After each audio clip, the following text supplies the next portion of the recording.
my name is Taylor Edwards and I'm here to teach you how to bake sugar cookies. Where did sugar cookies originate, you may ask? Well, according to Linda Tobis, they originated from Nazareth, Pennsylvania in the mid-1700s.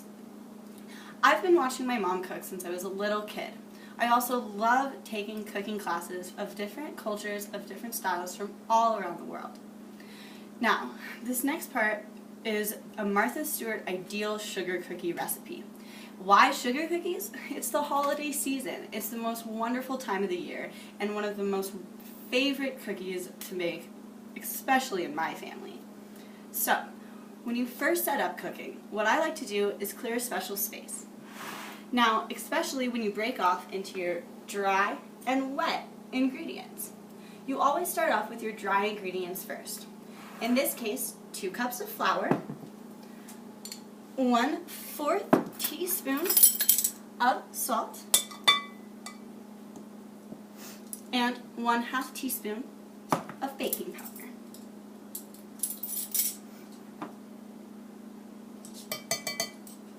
Now, it's very important that you whisk them all together just a little bit, just to get it all kind of mixed in evenly. And then you take all this and you set it aside. Next comes your wet ingredients. Now, first you take a cup of sugar and a softened whole stick half cup of butter, and you're going to cream it in your electric mixer. Handheld mixer works just as well too if you don't have an electric available. Now you can go about to about medium speed, and it's going to cream for about 1 to 2 minutes. You'll be able to tell.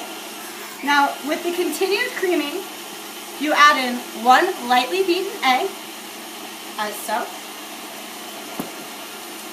2 tablespoons of milk, and 1/2 teaspoon of pure vanilla extract.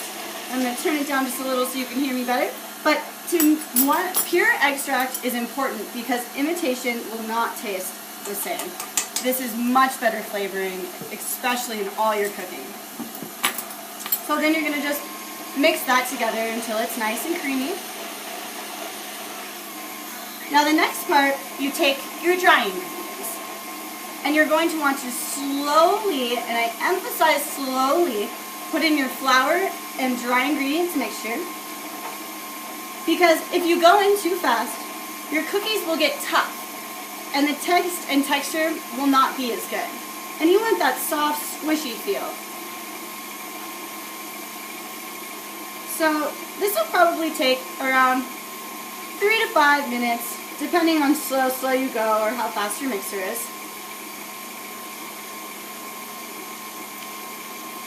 Now, I have already pre-done this part, so after this, you will take out your dough and you'll mix it into 2 disc shapes. And you will put that then into plastic wrap and put it in the refrigerator for an hour. I have already pre-done that, and so this is what the type of disc that you should have, and it's a little bit harder and colder. You want it to be a little bit more firm because the soft dough that you would do in, say, chocolate chip cookies or any other normal type cookies, this would fall apart, whereas it wouldn't in peanut butter or chocolate chips, so say. So then the next part is to take a floured working space, because you do not want, again, for it to stick to your counter. And you will unwrap your dough, like so. And I like to also flour my rolling pin so the dough doesn't stick to your rolling pin either. And then it's just a normal, direction.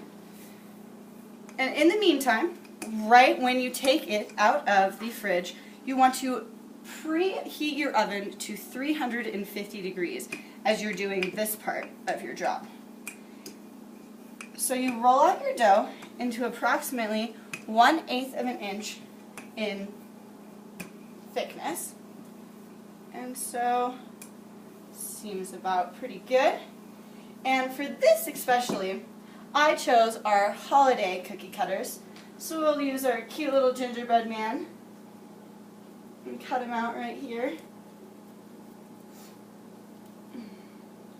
So, and a little bit of a root off.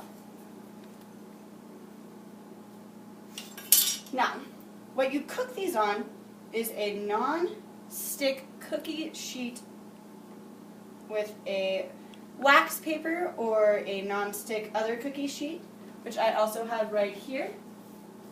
It looks just like this. Do not use Spam or spray, for it could make the cookies greasy and the taste kind of funny when it comes out of the oven. So you always want to make sure you either have wax paper or this nice little convenient non-stick cookie sheet. So we have these little guys. And see, you don't want your cookies too thick because they will be undercooked, but you don't want them too thin so they will be overcooked. Now, after that, you will pop them lightly into your oven and bake for 10 minutes until lightly golden brown around the edges. As you can see, these final ones have been. Too dark of brown and they will be too tough and thick and they will not taste as good. And without any golden brown around the edges, they'll fall right apart, and that's a sign of being undercooked as well. So finally, you can also take your extra dough, and of course, you can re-roll it out, you can re-knead it. A lot of people like to obviously re-knead it and use more, but for time-wise, we are just going to do this, and you can wrap it right back up in your plastic and put it right back into your fridge. And there, you have even more room for sugar cookies later on in the week or whenever your little heart desires. And so, after that, they come out about 10 minutes looking just like this, a light golden brown. The next part, of course, most people like to frost them. I'm not much of a fan for frosting, so I leave them just like that the way that they are. And that is how you cook your sugar cookies. And in the words of Julia Stiles, learn new things, love to cook, learn from your mistakes, and most importantly, have fun. Happy holidays.